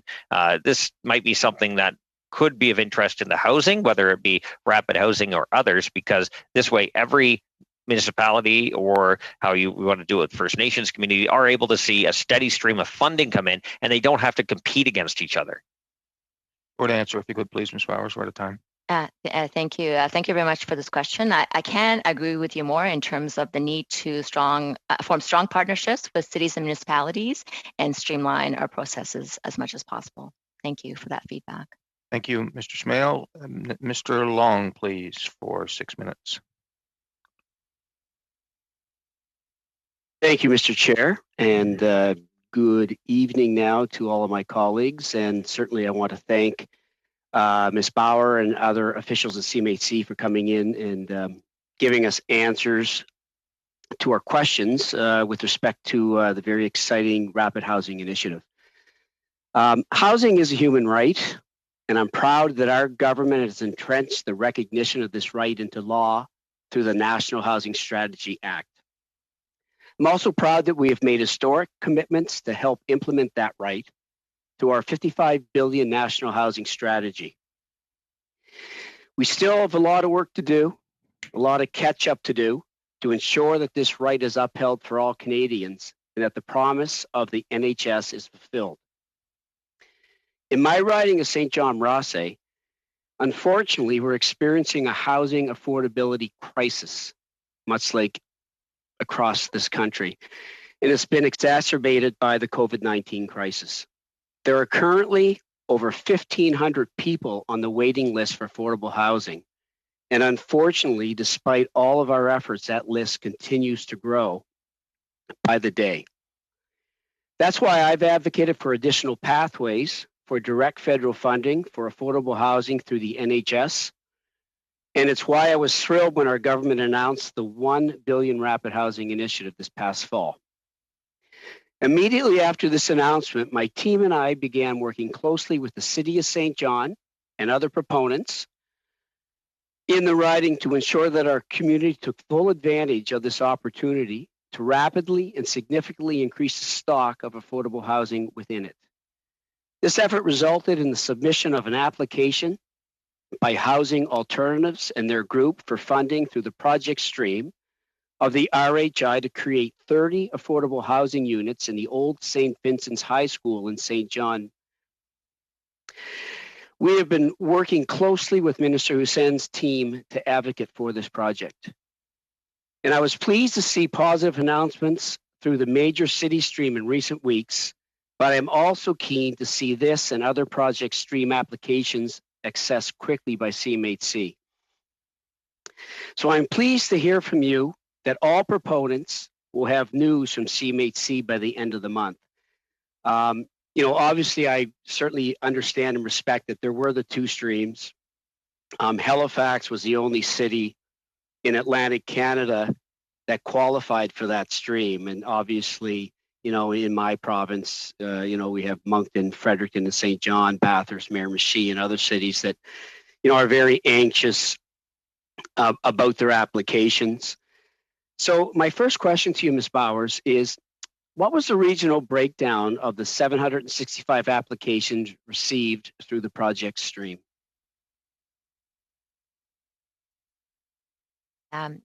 Thank you very much, Chair, for that question. So as intended, we received applications under the project stream from all across the countries, cities, and large cities, small cities, and rural areas were represented in all the project applications.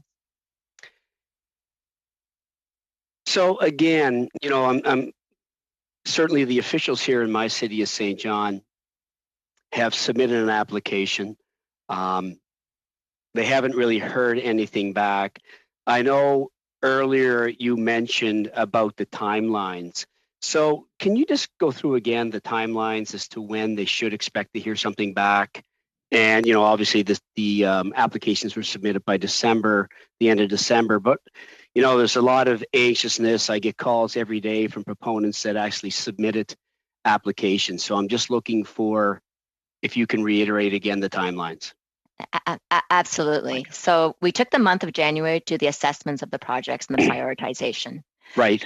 During the month of February, all proponents will receive notification of the status of their application. Okay. And we are planning by the end of March to have all funds commitments and contracts in place. Okay. There's been talk about, the stream that obviously St. John's applied through being oversubscribed. And I know that's a good thing. I mean, obviously it shows that, the program has a lot of interest. But are you able to share with the committee what lessons can be drawn from the success of the city stream?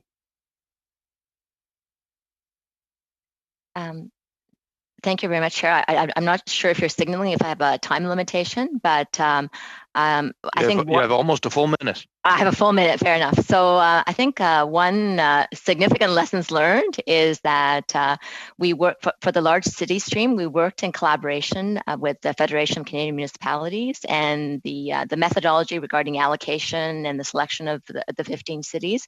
We developed that with that collaboration. I think that was something that was a first for CMHC, and that was in a great partnership and something that I think we can build on in the future. Is it worth considering expanding it to include small major cities like St. John? So that is, I think, a decision for the government to make. But CMHC is ready, if that's the desire of government, to implement that. Okay, thank you. Thank you, Mr. Thank you, Long. Maintenant, Mr. Madame. Chair, just a point of order. Yes, Mr. Viss. Staff have been kicked out of the Zoom meeting room, and if the technicians could please let them back in, that would be most helpful. Thank you. Madam Clerk, I hope you were able to hear that. Okay, we're on it, Mr. Viss. Thank you for raising that. Madame Chabot, s'il vous plaît, pour 6 minutes. 6 minutes.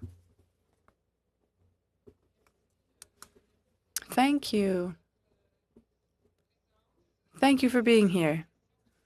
I have a very simple question to start. You spoke about the number of applications. Could you tell us the number of applicants who were turned down? It's a $1 billion initiative, $1 billion initiative. There were probably more applicants than you could accept. So how many were refused?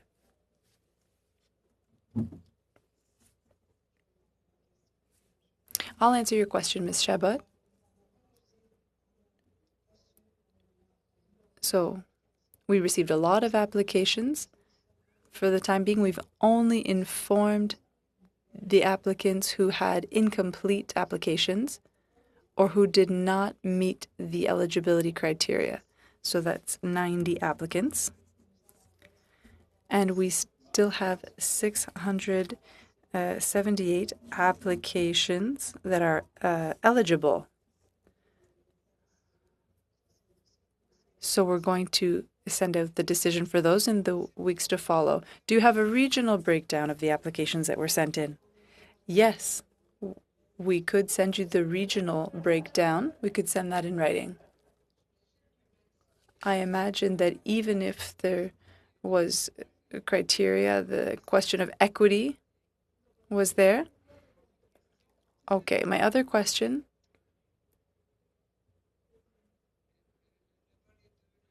is about the second stream, the project stream. I don't want to make false comparisons, but in all types of projects, whether it's in real estate or even with the Canada Summer Job Program, sometimes certain organizations have better resources, they're more aware of what's out there, they're more agile, they're more able to fill out applications for these things. Whereas the more vulnerable ones, small-scale organizations, well, how did they get informed that the program existed? And what types of obstacles did they run into? Were they able to apply just as easily as some of the other organizations that have more expertise? And this is something that comes up often. Small organizations with fewer resources have a harder time. Yes, that's an excellent question, and you are very right. Every organization has different expertise and abilities, and that's why we have our specialists on the ground who were there to help organizations send in an application. There's also the community center that was available, and they helped a lot of people send in their applications to CMHC. Another question is still about the second stream. My colleague Anthony mentioned this earlier. Quebec City got $116 million, but it was funded by the second stream through the RHI.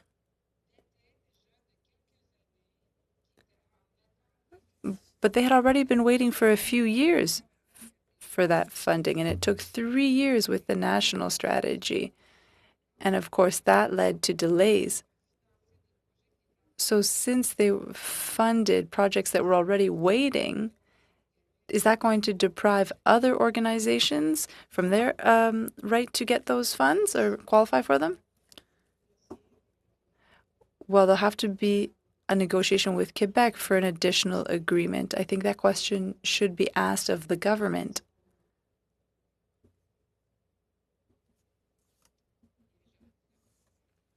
Well, I should have asked that in the first panel then. Do I still have time, Mr. Chair? Yes. A little less than 2 minutes. You're on mute, Ms. Chabot. Well, I can't be perfect, Mr. Chair. That's impossible. I'm trying nonetheless. But that would be boring now, wouldn't it?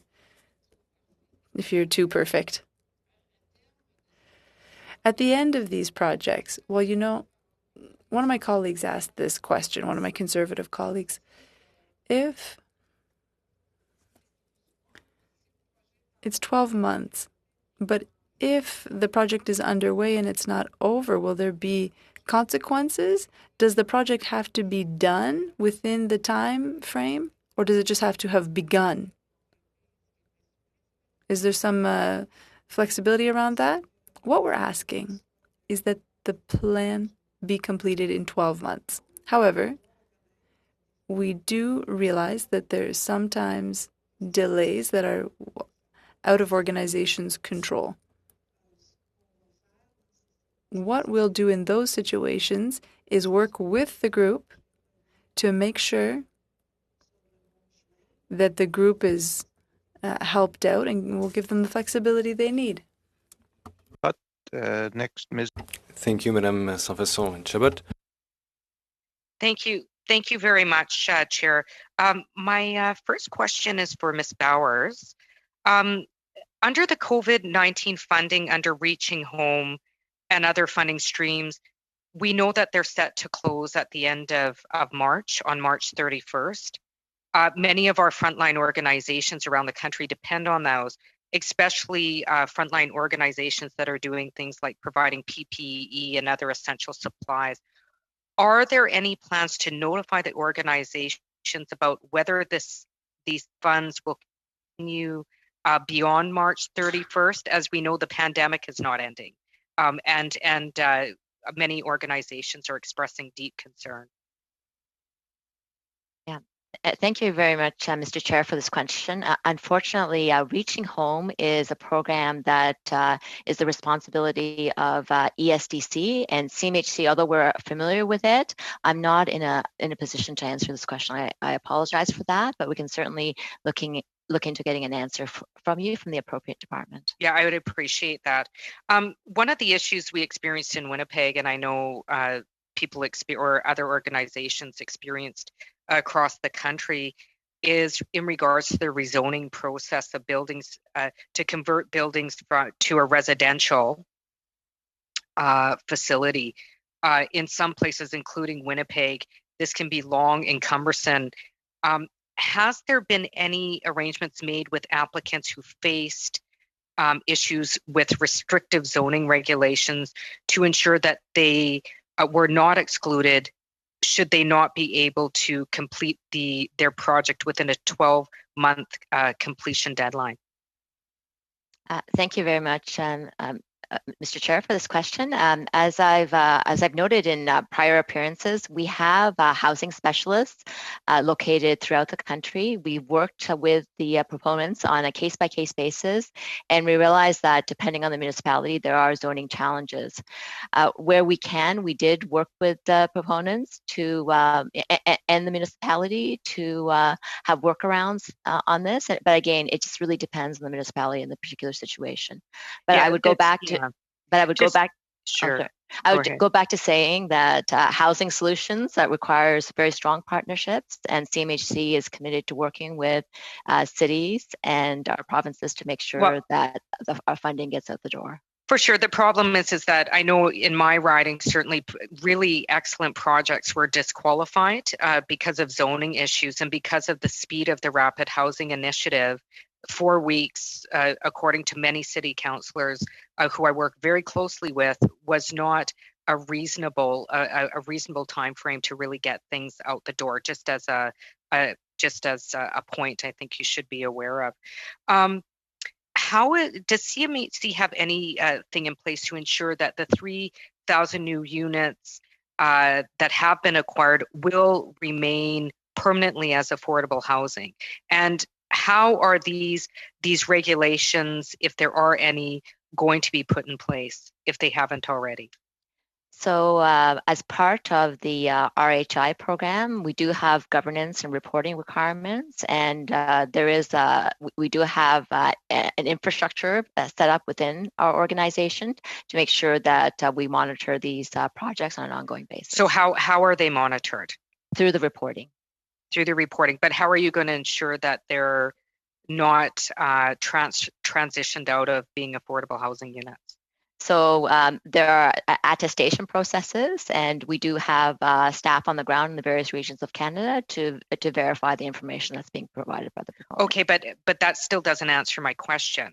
I'm asking, we now have money to purchase the 3,000 units. How are you going to ensure that they remain affordable housing units permanently? So we, as I mentioned, we do have requirements as part of the funding conditions to ensure that the affordable requirements are met. We have an attestation process for people to report on this information on an annual basis. To the extent that there is no compliance. So in the reporting requirements, is that it must stay an affordable housing unit permanently? Is that part of it? They have to. Is that what you're telling me?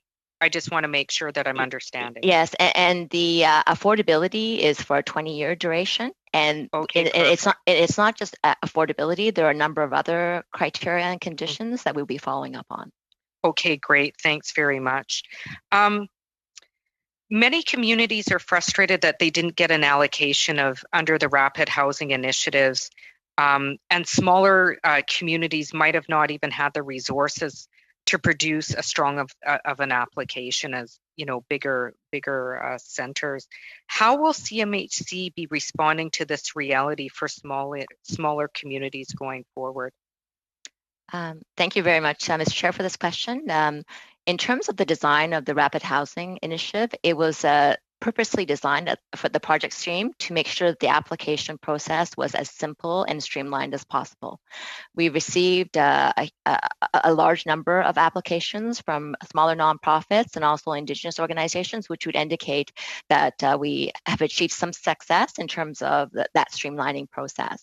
Having said that, there's always improvements that we can make. So there are specific comments that your constituents have. We'd be very happy to receive them.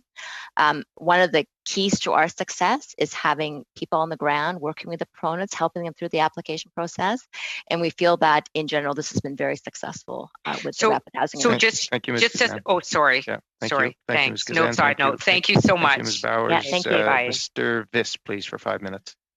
Thank you, Mr. Chair. Just quickly, what data set does the CMHC use to measure rural and remote homelessness?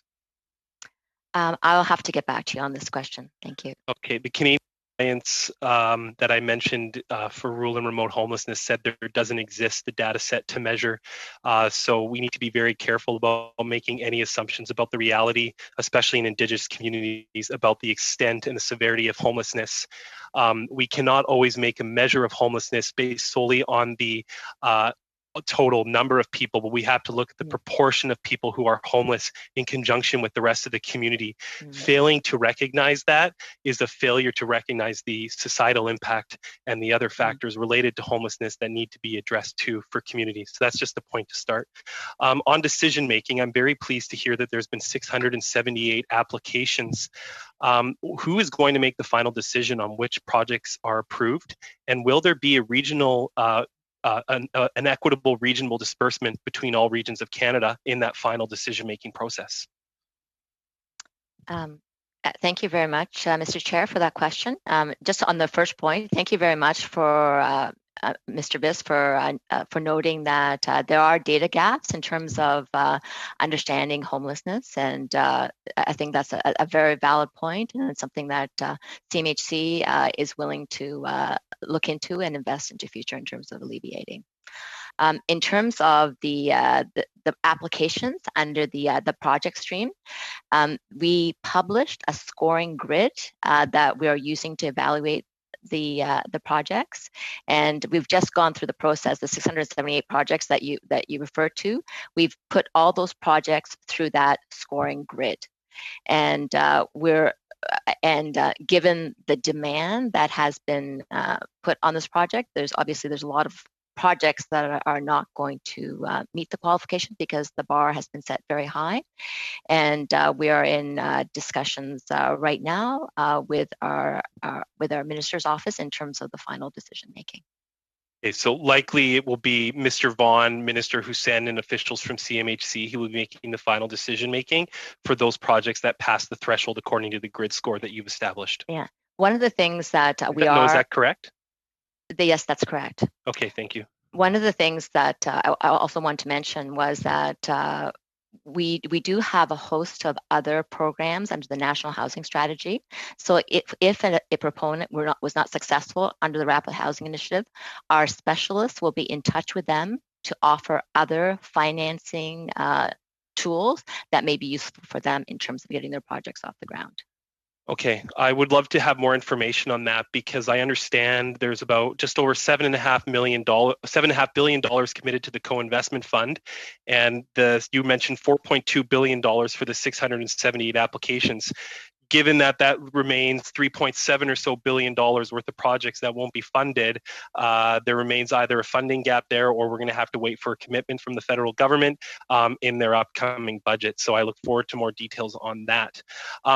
Now that, because I have you here today, Ms. Bowers, I'd like to follow up from our previous committee meeting. And on November 4th, I asked the Minister Hussein for proof about the number given by the government that they've housed or helped house 1 million families. On December 7th, the day before the minister was due back in committee, CMHC tabled their response. It consisted of a table with a single row claiming to have helped over 1.1 million. But which contained a small asterisk and a caveat that unfortunately annulled everything. And it said, and I quote, "This table also includes projects and units at the letter of intent stage, conditionally committed." On December 8th, I did ask you for clarification, which was promised, but I haven't received anything. So is it safe for me to assume that the government hasn't indeed helped 1.1 million families, that it only intends to help 1.1 million families? Would that be a correct understanding of the data provided by CMHC? Thank you, Mr. Chair, for this question. And my most sincere apologies that your request has not been responded to. If you will give me a little bit of time, I will look into this and see if I can provide you with the information that you requested.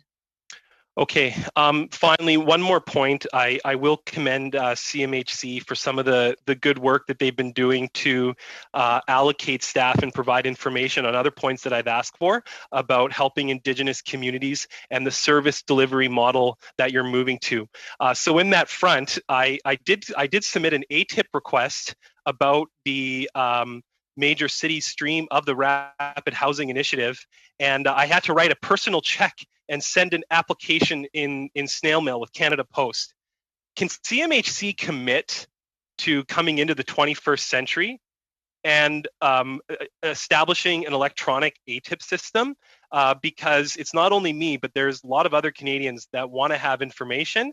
And right now, the process under which CMHC operates is prohibitive for Canadians to get that information.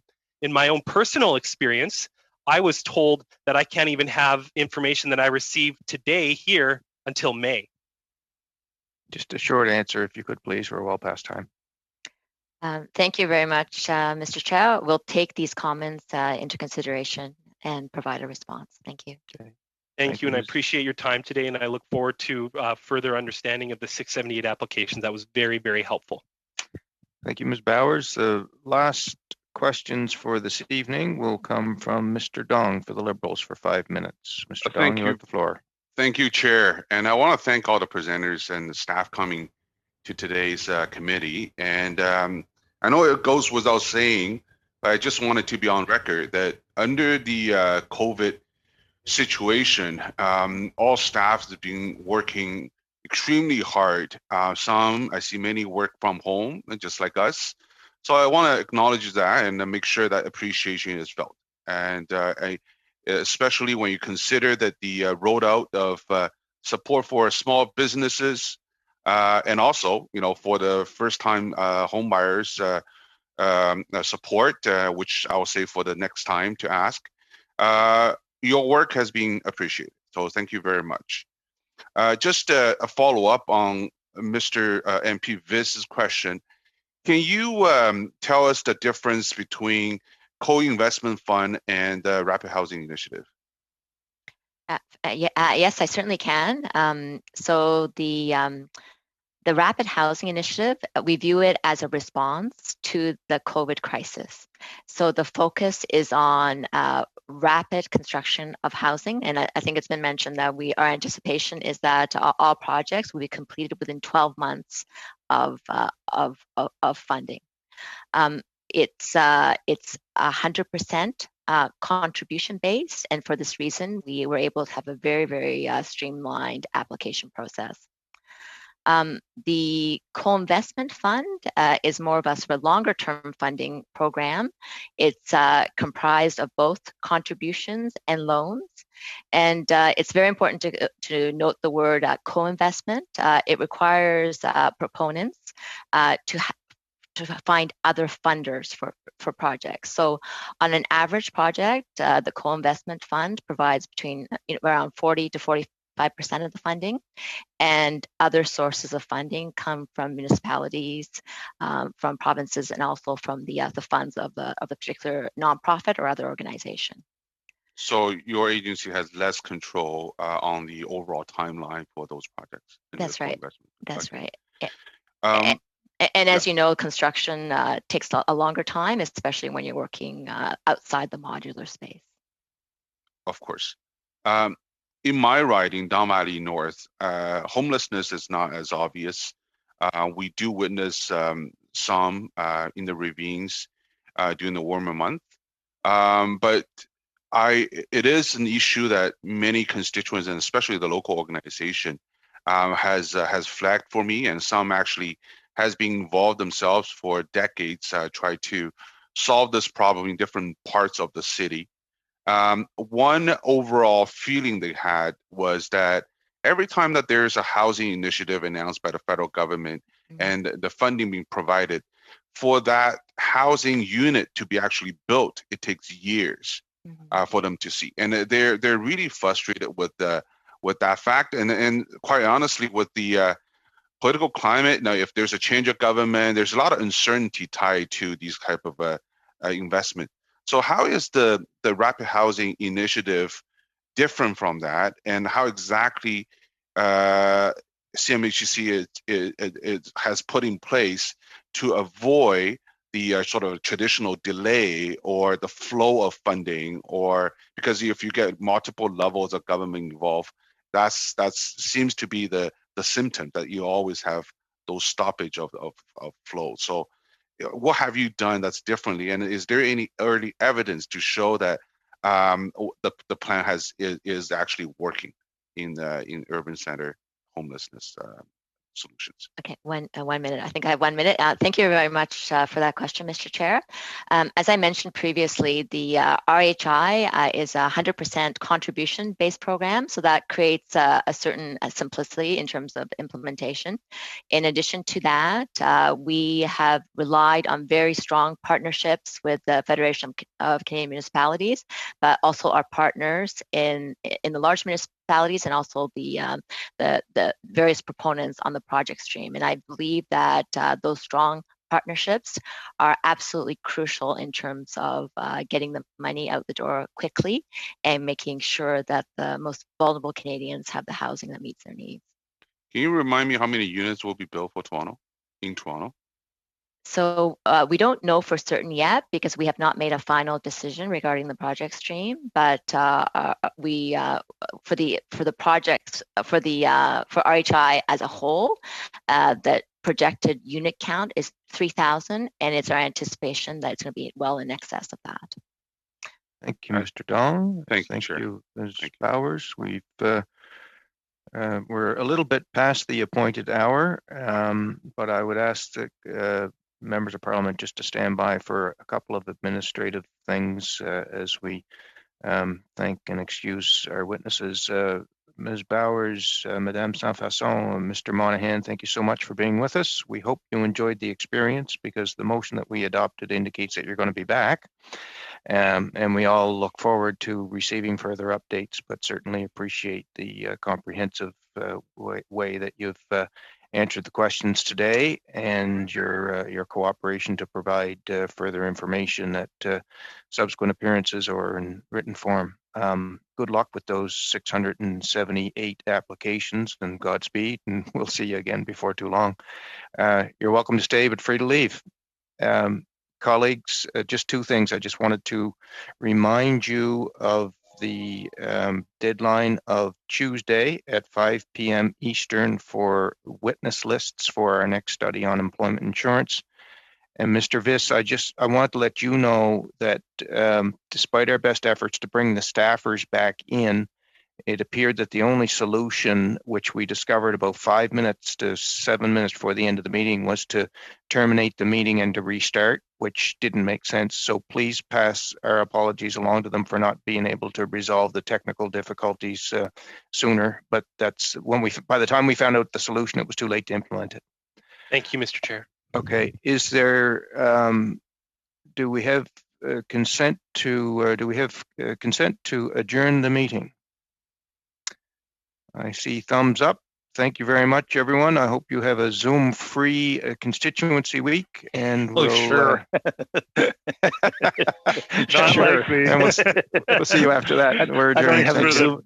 Where did that come from, Chair? I've got a family.